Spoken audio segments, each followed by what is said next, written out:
जिंदगी में बंदगी तू करना है, जिंदगी में बंदगी तू करना है, जिंदगी में बंदगी शर्मिंदा है, जिंदगी में बंदगी शर्मिंदा है, जिंदगी में बंदगी तू करना है, जिंदगी में बंदगी शर्मिंदा है, जिंदगी में बंदगी शर्मिंदा है। आया तो हम कुछ न कुछ खरीदने को, जैसे हो रोशन मेरे क़ल्ब और रूह। आया तो हम कुछ न कुछ खरीदने को, जैसे हो रोशन मेरे क़ल्ब और रूह। वरना कोई चारा तो जहाँ में नहीं, वरना कोई चारा तो जहाँ में नहीं, जिंदगी में बंदगी तू करना है, जिंदगी में बंदगी शर्मिंदा है, जिंदगी में बंदगी शर्मिंदा है। भाइरा आमार, बर्तमान যুগে যদি আমরা শান্তি যদি পেতে চাই, প্রতিটি সমাজ যদি আমরা শান্তি যদি ফিরিয়ে আনতে চাই, তাহলে আমাদেরকে অবশ্যই অবশ্যই কোরআনের দিকে ফিরে যেতে হবে। আমরা যদি কোরআনুল কারীমের দিকে ফিরে যাই, আমরা যদি কোরআন অনুযায়ী আমরা আমাদের জীবন পরিচালিত করি, তাহলে আল্লাহ রব্বুল আলামিন দুনিয়াতে আমাদেরকে শান্তি দিবেন, আখিরাতে শান্তি দিবেন। কোরআনুল কারীম আমাদের প্রতি আল্লাহ রব্বুল আলামিন কেন নাজিল করেছেন? এজন্য নাজিল করেছেন কোরআন অনুযায়ী যেন আমরা জীবন পরিচালিত করে হেদায়াত প্রাপ্ত হয়ে দুনিয়াও আমরা শান্তিতে বসবাস করতে পারি, পরকালও যেন আমরা শান্তিতে বসবাস করতে পারি। এজন্যই কোরআনুল কারীম নাজিল হয়েছে। এজন্য মরহুম আইনুদ্দিন আল আজাদ রহমতুল্লাহ আলাইহি কত সুন্দর একটি সঙ্গীত গেয়ে গিয়েছেন। এত চির অমলান চির মুক্তির ডাক, এত মহাবাণী খোদারি কালামে পাক, এত চির অমলান চির মুক্তির ডাক, এত মহাবাণী, এত মহাবাণী খোদারি কালামে পাক। এই দুনিয়ায় আর সেই দুনিয়ায়, এই দুনিয়ায় আর সেই দুনিয়ায়, বলেন সবাই, এই দুনিয়ায় আর সেই দুনিয়ায় শান্তি পাবে তুমি দুজাহানে। সমাধান সমাধান চাও যদি জীবনে মরণে, ফিরে যাও বুঝে নাও চোখ রাখো কোরআনে। সমাধান চাও যদি জীবনে মরণে, ফিরে যাও বুঝে নাও চোখ রাখো কোরআনে। এ কোরআন সকলের নয় শুধু মুমিনের, এ কোরআন সকলের নয় শুধু মুমিনের, যারাই চলবে মেনে ফল পাবে কোরআনে। কথা ঠিক কিনা? ঘরে বলো কিংবা রাষ্ট্রে বলো, ঘরে বলো কিংবা রাষ্ট্রে বলো, অশান্তি দূর করে শান্তি আনে সমাধান। সমাধান চাও যদি জীবনে মরণে, ফিরে যাও বুঝে নাও চোখ রাখো কোরআনে। সমাধান চাও যদি জীবনে মরণে, ফিরে যাও বুঝে নাও চোখ রাখো কোরআনে। আমার মালিক আপনার মালিক রব্বুল আলামিন কুরআনুল কারীমের ভিতর ইরশাদ করেন, নাযালনা আলাইকাল কিতাবা ওয়া নাযালনা আলাইকাল কিতাবা তিবয়ানাল লিকুল্লি শাই ওয়া হুদাও ওয়া রাহমাতাও ওয়া বুশরা লিল মুসলিমিন। আল্লাহ রাব্বুল আলামিন বলেন, হে আমার বান্দারা, আমি আল্লাহ রাব্বুল আলামিন তোমাদের প্রতি এমন একটি কিতাব নাজিল করেছি, যেই কিতাবের ভিতরে প্রতিটি বস্তুর সম্পর্কে আমি আল্লাহ রাব্বুল আলামিন পরিপূর্ণভাবে বর্ণনা করে দিয়েছি। মা ফাররাতনা মিন শাই, এমন কোন বস্তু নাই যেই বস্তু সম্পর্কে আমি আল্লাহ কুরআনুল কারীমের ভিতরে আমি আল্লাহ বর্ণনা করি নাই। অতএব হে আমার বান্দারা, তোমরা যদি আমার মালিক আপনার মালিক আমাদেরকে যেন ডেকে ডেকে বলেন বান্দা, অতএব যদি তোমরা আমার এই কোরআন অনুযায়ী তোমার জীবন যদি পরিচালিত করো, আমি আল্লাহ ওয়াদা দিলাম মরণ পর্যন্ত তোমাদেরকে আমি আল্লাহ রব্বুল আলামিন হেদায়েতের উপর অটল রাখবো। আমি আপনি সবাই হেদায়েতের মুখাফিকি, কথা ঠিক কিনা?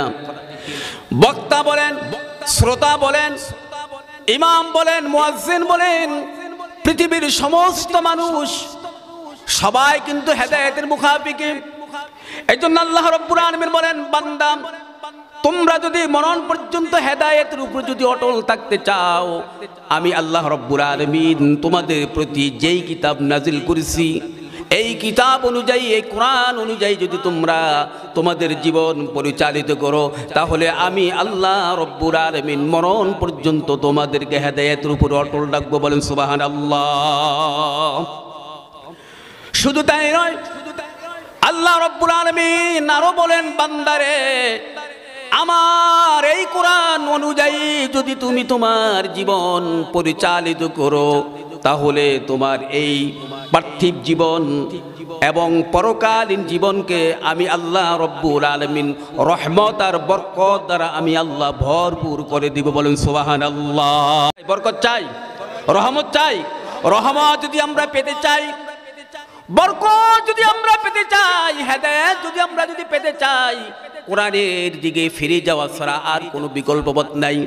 সূরা ইউনূসের ভিতরে এবং সূরা বনী ইসরাঈলের ভিতরে আল্লাহ রাব্বুল আলামিন আমাদেরকে ওয়াজ করতেছেন, ইয়া আইয়ুহান নাসু ক্বাদ জাআতকুম মাউইযাতুম মির রাব্বিকুম ওয়া শিফাউল লিমা ফিস সুদূর ওয়া হুদাও ওয়া রাহমাতুল লিল মুমিনিন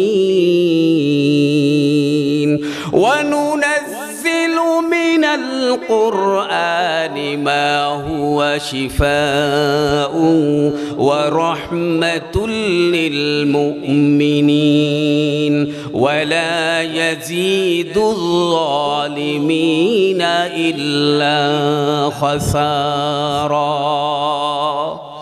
এই দুটি আয়াতের ভিতরে আল্লাহ রাব্বুল আলামিন আমাদেরকে ডেকে ডেকে বলতেছেন, হে আমার বান্দারা, আমি আল্লাহ রাব্বুল আলামিনের পক্ষ থেকে তোমাদের প্রভু থেকে এমন একটি কিতাব তোমাদের কাছে অবতীর্ণ হয়েছে, যেই কিতাবটা হলো ওয়াজের ভান্ডার। এক কথায় কোরআন হলো ওয়াজের ভান্ডার। কোনো মুফাসসির, কোনো বক্তা যদি ওয়াজ করতে চায়, তাহলে কোরআন ছাড়া সে তার ওয়াজ করতে পারবে না। যে ব্যক্তি কোরআন ছাড়া ওয়াজ করবে বুঝতে হবে সে ভণ্ড, সে মুফাসসিরে কোরআন নয়। কেননা আল্লাহ রাব্বুল আলামিন কোরআনের অন্য এক জায়গায় আল্লাহ পাক বলেন, ওয়াযাক্কির বিল কুরআনি মান ইয়াখাফু ওয়াঈদ। আল্লাহ রাব্বুল আলামিন বলেন, হে আমার রাসূল, আমি আল্লাহকে যারা ভয় করে, আমি আল্লাহর গজবকে যারা ভয় করে, জাহান্নামকে যারা ভয় করে, কবরের জগৎকে যারা ভয় করে, ফুলসিরাতকে যারা ভয় করে, জাহান্নামকে যারা ভয় করে, হে আমার হাবিব, আপনি আমার ওই সকল বান্দাদেরকে কোরআন দ্বারা তাদেরকে নসিহত করুন। কিসের দ্বারা নসিহত করতে হবে? কোরআন দ্বারা। তাহলে বোঝা গেল এই কোরআনুল কারীম হলো ওয়াজের ভান্ডার, কোরআনুল কারীম হলো হেদায়েতের ভান্ডার, কোরআনুল কারীম হলো রহমতের ভান্ডার, কোরআনুল কারীম হলো মুমিন বান্দাদের জন্য জান্নাতের সুসংবাদদাতা ওয়া বুশরা লিল মুমিনিন। শুধু তাই নয়, আল্লাহ রাব্বুল আলামিন বলেন, ওয়া শিফাউল লিমা ফিস সুদূর। আমার আপনার অন্তরের ভিতরে কত প্রকার রোগ আছে। আমার অন্তরের ভিতরে নেফাকের রোগ আছে, আমার অন্তরের ভিতরে গীবতের রোগ আছে, আমার অন্তরের ভিতরে হিংসার রোগ আছে, আমার অন্তরের ভিতরে গোসার রোগ আছে। পৃথিবীর কোনো ডাক্তার, পৃথিবীর কোনো দার্শনিক, কোনো বৈজ্ঞান, কোনো বিজ্ঞান আমার আপনার এই রোগের চিকিৎসা করতে পারবে না। পারবে কি? পারবে। আমার আপনার রোগের যদি চিকিৎসা যদি করতে হয়, আল্লাহ পাক যেন আমাদেরকে ডেকে ডেকে বলতেছেন, বান্দা, কোরআনুল কারীম হলো তোমার অন্তরের ভিতরে যত প্রকার রোগ আছে সমস্ত রোগের জন্য হলো আমি আল্লাহ রাব্বুল আলামিনের কোরআন মহান গ্রন্থ আল কোরআন। ওয়া শিফাউল লিমা ফিস সুদূর। অন্তরের ভিতরে যত প্রকার রোগ আছে, রুহানি রোগ আছে, সমস্ত রোগের জন্য একমাত্র মহা ওষুধ হলো আল কোরআন।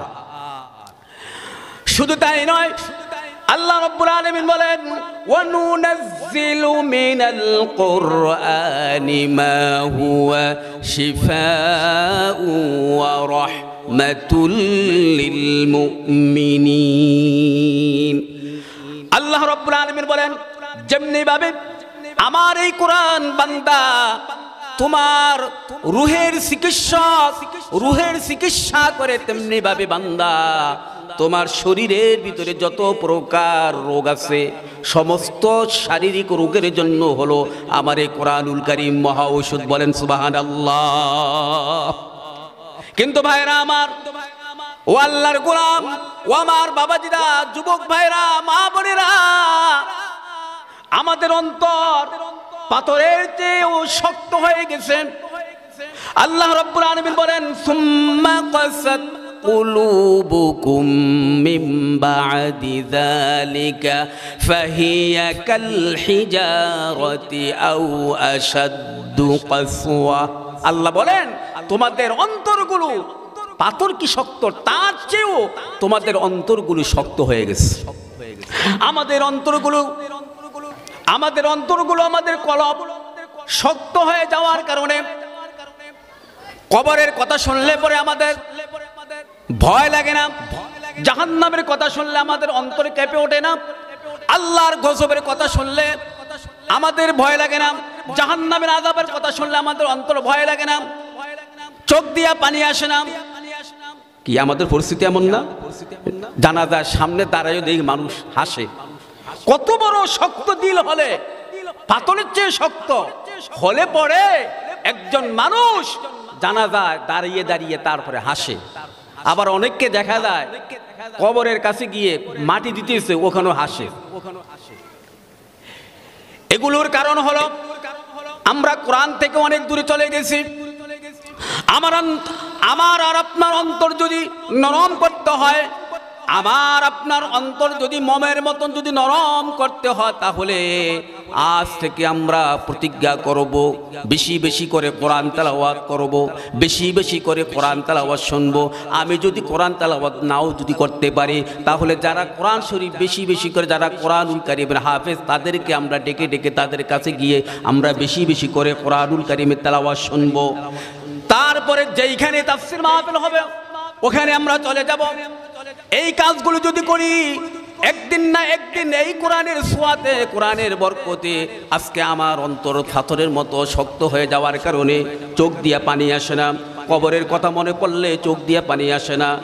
আমরা ভয় করি না, কিন্তু বেশি বেশি করে যদি কোরআন তেলাওয়াত যদি করি, বেশি বেশি করে যদি কোরআন যদি শুনি, বেশি বেশি যদি কোরআনের যদি আলোচনা যদি শুনি, তাহলে একদিন না একদিন আমার অন্তরকে নরম করে দিবেন যিনি, তার নাম কি?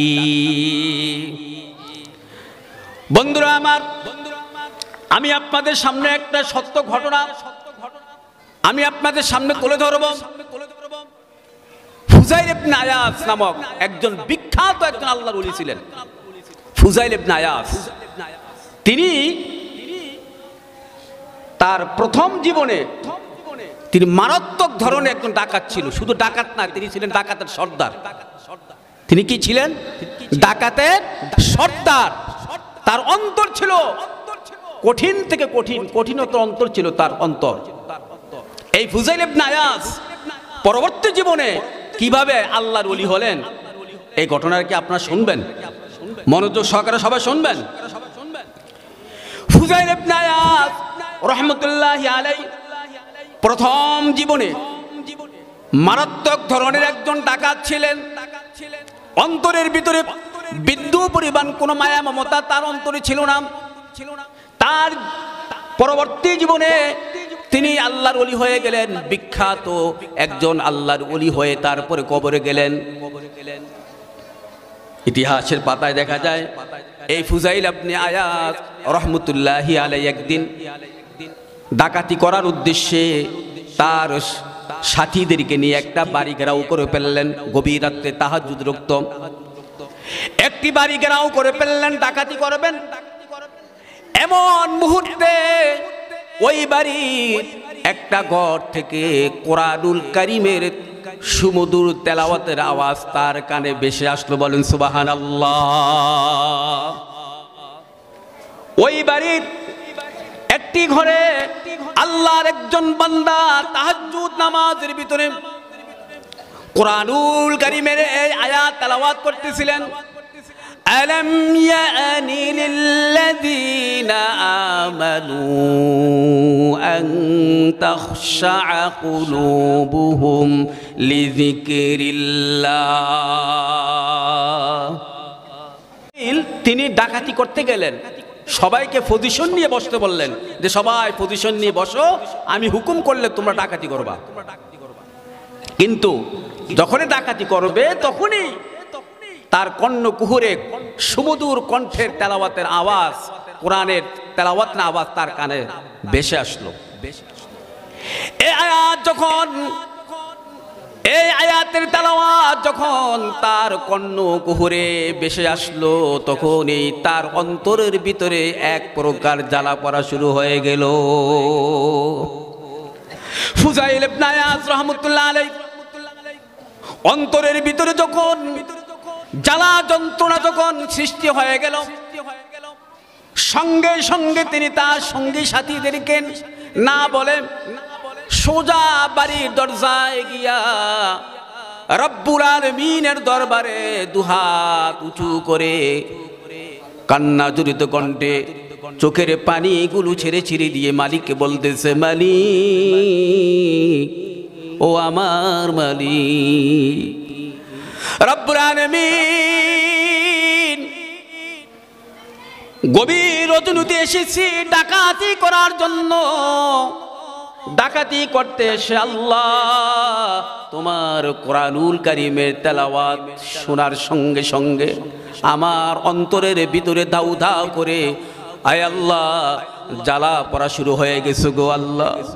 রব্বুল আলামিন, তোমার ভয়ে, তোমার আজমতে, তোমার ভয়ে, তোমার আজমতে আমার পাথরের মতো কঠিন অন্তরাজ মমের মতো গলে গেছে। বলেন সুবহানাল্লাহ। हुस्न का इंतजाम होता है आसमानों से, इश्क का यूं ही नम होता है, इबादत का यूं ही नम होता है। रब्बुल आलमीन আমি আমার এই হাত দ্বারা কত মুরব্বির গালে আমি থাপ্পড় দিয়েছিলাম, আয় আল্লাহ কত বৃদ্ধা মহিলার গালে আমি থাপ্পড় দিয়েছিলাম, কত ছোট ছোট বাচ্চার কলিজায় আমি পাড়া দিয়েছিলাম। দীর্ঘদিন পর্যন্ত আমি ডাকাতি করতেছি, আমার অন্তরের ভিতরে বিন্দু পরিমাণ কোনো মায়া মমতা ছিল না। কিন্তু কেন গো মালিক, আজকে এই আয়াত শোনার সঙ্গে সঙ্গে রব্বুল আলামিন আমার অন্তরের ভিতরে তোমার ভয়, তোমার আজমত পয়দা হয়ে গেল। বলুন সুবহানাল্লাহ।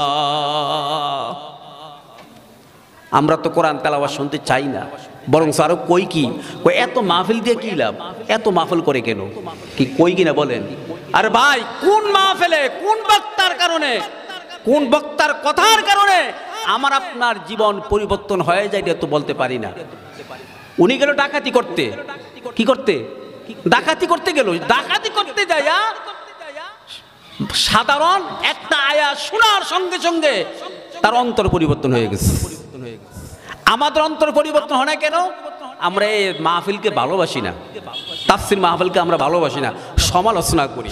অথচ দেশে আমাদের গ্রামগঞ্জে কত নাফরমানিতে চলতেছে, গভীর রাত্র পর্যন্ত বিবাহ শাদীতে কিভাবে বক্স বাজাইতেছে, ওগুলার ব্যাপারে কোনো প্রতিবাদ নাই। কি কথা ঠিক কিনা বলেন? ওগুলোর ব্যাপারে আমাদের কোনো মাথা কামানি নাই। শুধু মাথা কামানি হলো ওই বাড়ির দরজায় মাহফিল হয়, ওই বাড়ির দরজায় মাহফিল হয়, ওই বাড়ির দরজায় মাহফিল হয়, ওই মাদ্রাসার মাঠে মাহফিল হয়। এত মাহফিল দিয়ে কি লাভ? যারা এই কথাগুলো বলে তারা কিন্তু ভুলের ভিতরে আছে। এই কথাগুলো যারা বলে তাদের কপালে কিন্তু হেদায়েত নাই। যেই পরিমাণ গুনার সয়লাব আমার আপনার দেশে, ওই পরিমাণ মাহফিল কিন্তু হয় না, কোরআনের আলোচনা হয় না। বছরে একবার আমরা, বছরে একবার মাত্র কোরআনের আলোচনা শুনবো, হাদিসের আলোচনা শুনবো, তাও আমাদের সহ্য হয় না। তাহলে আমাদের পরিবর্তন হবে কিভাবে? এই জন্য এত তাফসীর মাহফিল হওয়ার পরও আমাদের পরিবর্তন হয় না। কি কথা ঠিক কিনা বলেন? ফুজাইল ইবনে আয়াজ রাহমাতুল্লাহ আলাইহি আল্লাহর দরবারে কান্নাকাটি করতেছেন, রব্বুল আলামিন আমার কলিজাটা আজকে, আমার কলবটা, অন্তরটা মাবুদ মোমের মতন গলে গেছে। আল্লাহর দরবারে কান্নাকাটি করতেছে, আল্লাহ তুমি আমাকে মাফ করে দাও, তুমি আমাকে ক্ষমা করে দাও।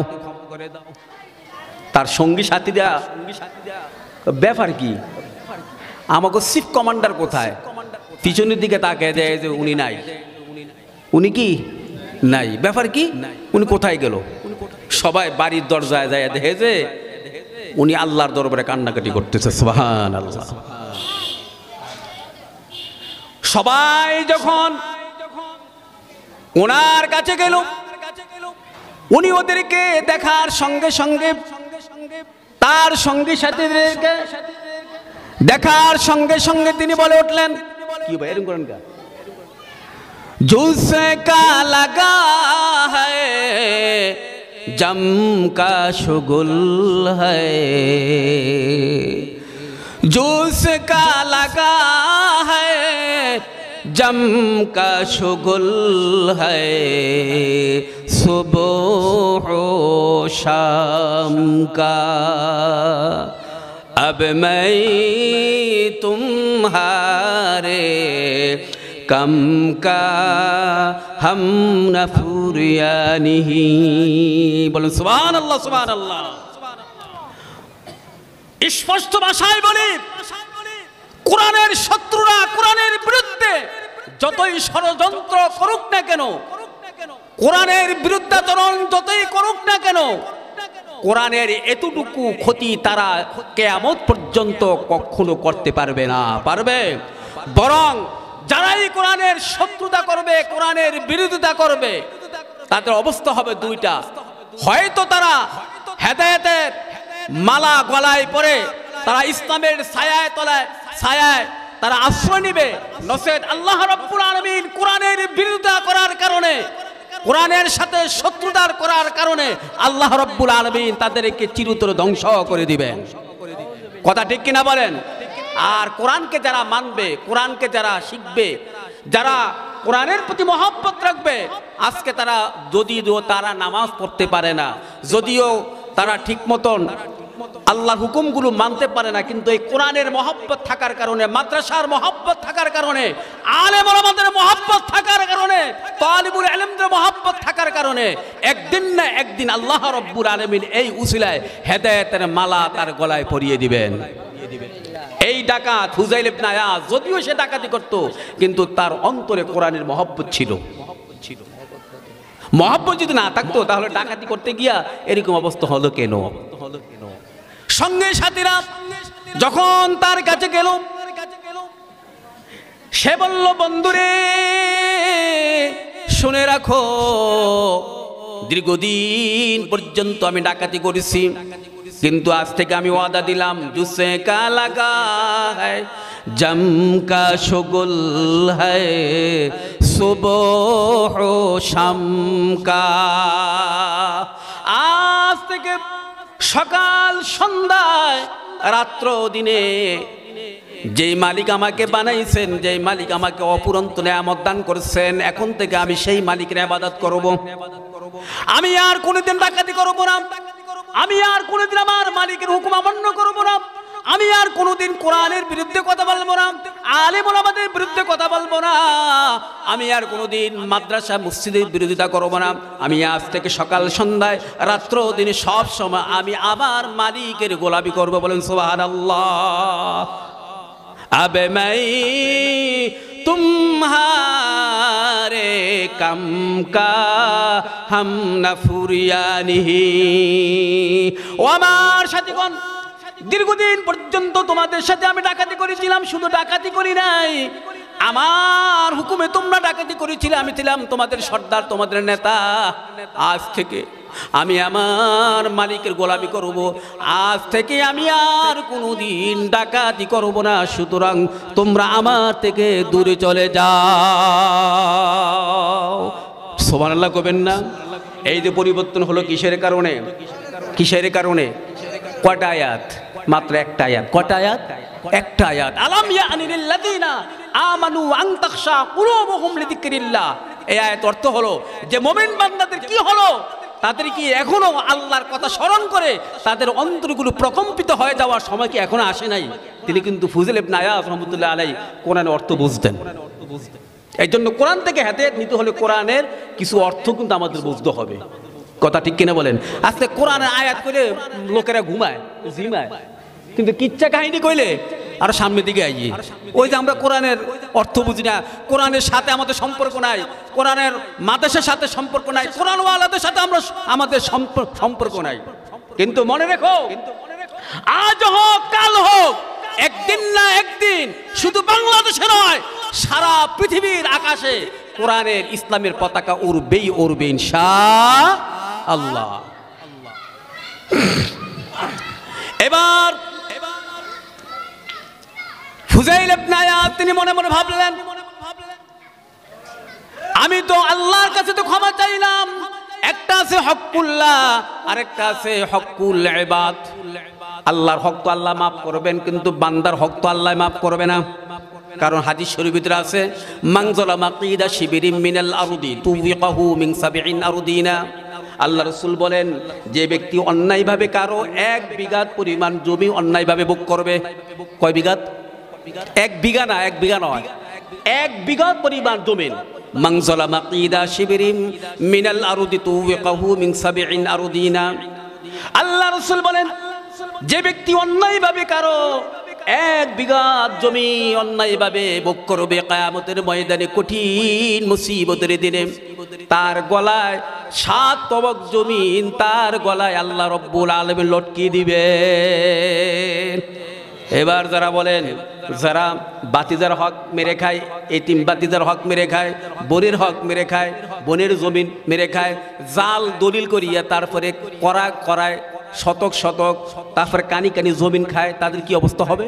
1 বিঘা পরিমাণ জমিন ভোগ করলে যদি এই শাস্তি হয়, তাহলে এই যে আমরা এত বেশি করি, জমিনের আইল ঠেলতে ঠেলতে ঠেলতে অন্যের জমিনে যায়, এই জমিনও আমার। কি আমাদের সমাজে এরকম হয় না? অবস্থা তো এরকমই। ফুজাইল ইবনে আয়াজ রাহমাতুল্লাহ আলাইহি চিন্তা করলেন, আল্লাহর হক তো আল্লাহ মাফ করবেন, কিন্তু বান্দার হক বান্দা যতক্ষণ পর্যন্ত মাফ না করবে ততক্ষণ পর্যন্ত তো আল্লাহ আমাকে মাফ করবে না। সঙ্গে সঙ্গে যাদের কাছ থেকে ডাকাতির মাধ্যমে টাকা পয়সা ধন সম্পদ লুণ্ঠন করেছিল তাদের বাড়িতে চলে গেল।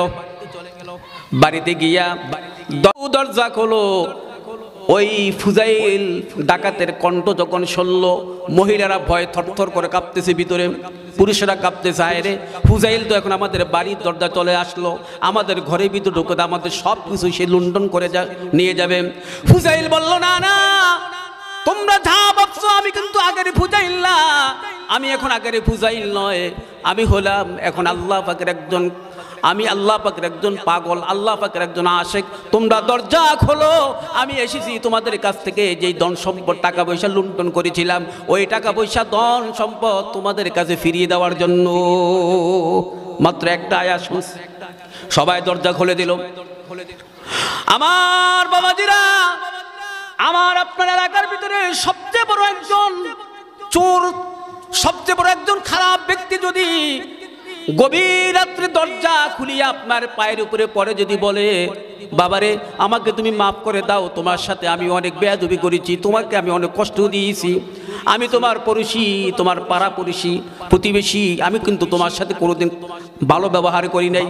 বন্ধুন তো এইভাবে যদি চোখের পানিগুলি ছেড়ে দিয়ে আপনার পায়ের উপরে যদি পড়ে যায়, তাহলে কি আপনি তাকে মাফ করবেন নাকি মাফ করবেন না? মাফ করবেন, অবশ্যই মাফ করবেন। আশ্চর্য হয়ে যাবেন, ফুজাইল যখন বলল দরজা খোলো, আমি আগের ফুজাইল নাই, দরজা খোলো, তোমাদের জন সম্পদ গুলো আমি তোমাদের কাছে ফিরিয়ে দেওয়ার জন্য তোমাদের কাছে আমি আসবি। দরজা খুলে দেওয়া হলো। এবার সকলের পায়ের উপরে পড়ে বলল, বন্ধুরে আমি তোমাদের অনেক ধন সম্পদ টাকা পয়সা আমি লুণ্ঠন করেছি, আমার অন্তরের ভিতরে আগে মালিকের ভয় ছিল না, আমার অন্তরের ভিতরে কবরের ভয় ছিল না, আমার অন্তরের ভিতরে জাহান্নামের ভয় ছিল না, আমার অন্তরের ভিতরে এখন মালিকের ভয় ঢুকে গেছে, যার কারণে আমি কবরের চিন্তা এখন বিভোর, জাহান্নামের চিন্তা আমি এখন বিভোর, আমি কিভাবে জাহান্নামে যাব। তোমরা যদি আমাকে মাফ না করো তাহলেও তো আমার আল্লাহ আমাকে মাফ করবে না। এই কথা বলে তার কাছে ধন সম্পদ যা ছিল তা তাদেরকে ফিরিয়ে দিলেন। আর যাদের ধন সম্পদ ফিরিয়ে দিতে পারলেন না তাদের হাতে পায়ে ধরে মাপ চাইয়া বলল, বন্ধুরে মাফ করে দাও, কিয়ামতের ময়দানে কঠিন মুসিবতের দিনে আল্লাহ পাকের আদালতে যদি তোমরা আমার বিরুদ্ধে মামলা দায়ের করো তাহলে তো আমার আর বাঁচার কোনো উপায় নাই, তোমরা আমাকে মাফ করে দাও। যেই ফুজাইল ইবনে আয়াজ রাহমাতুল্লাহ আলাইহি ডাকাতি করার উদ্দেশ্যে আল্লাহর ওলি বাড়িতে গিয়ে ডাকাতি করার উদ্দেশ্যে গিয়েছিলেন, সেই ফুজাইল কোরআনুল কারীমের একটা আয়াত শোনার সঙ্গে সঙ্গে তার পরিবর্তন হয়ে গেল। ইতিহাসের পাতায় সাক্ষী, ইতিহাসের পাতায় স্বর্ণাক্ষর লেখা আছে, ফুজাইল ইবনে আয়াজ রাহমাতুল্লাহ আলাইহি উসিলা করে বর্তমান এই যুগের অনেক আল্লাহর ওলি যারা তাকে ছেড়ে তার উসিলা করে আল্লাহর কাছে কান্নাকাটি করে, রব্বুল আলামিন ওই ফুজাইল ইবনে আয়াজ তিনি ছিলেন তার এলাকার ভিতরে সবচেয়ে বড় দুর্দর্শ ডাকাত। আয় আল্লাহ তুমি তাকে হেদায়েত দিয়েছিলে, আয় আল্লাহ আমি পাপী তাপিনা খান্দা ওই ফুজাইল ইবনে আয়াজের উসিলা করে তোমার কাছে আমি ক্ষমা চাচ্ছি, রব্বুল আলামিন তুমি আমাকে মেহেরবানি করে তোমার ওই বন্ধুর উসিলায় আমাকে মাফ করে দাও। লা ইলাহা ইল্লাল্লাহ। আকাশের নিচে জমিনের উপরে কোরআনের মতো এরকম দ্বিতীয় আরেকটি কোন কিতাব কি আছে? জোরে বলেন, আছে কি? আপনাদের কি সন্দেহ লাগে? যেই কিতাব মানুষের অন্তরের চিকিৎসা করতে পারে, যেই কিতাব একজন ডাকাতকে সঠিক পথে আনতে পারে, যেই কিতাব একজন চোরকে ভালো মানুষ হিসাবে রূপান্তরিত করতে পারে, কোরআনের মতো এরকম আরেকটি কোরআন আরেকটি কিতাব কি আকাশের নিচে জমিনের উপরে আছে কি? নাই। আজ নয়, কাল নয়, ১৫০০ বছরের পূর্বে রব্বুল আলামিন বিশ্ববাসীকে চ্যালেঞ্জ করে বলেছিলেন, আল্লাহ রব্বুল আলামিন কুল ইন জাতামাআতিল ইনসু ওয়াল জিন্নু আলা আইয়াতু বিমিসলি হাযাল কুরআন লা ইয়াতুনা বিমিসলিহি ওয়ালাউ কানা বা'দুহুম লিবা'দিন যাহিরা।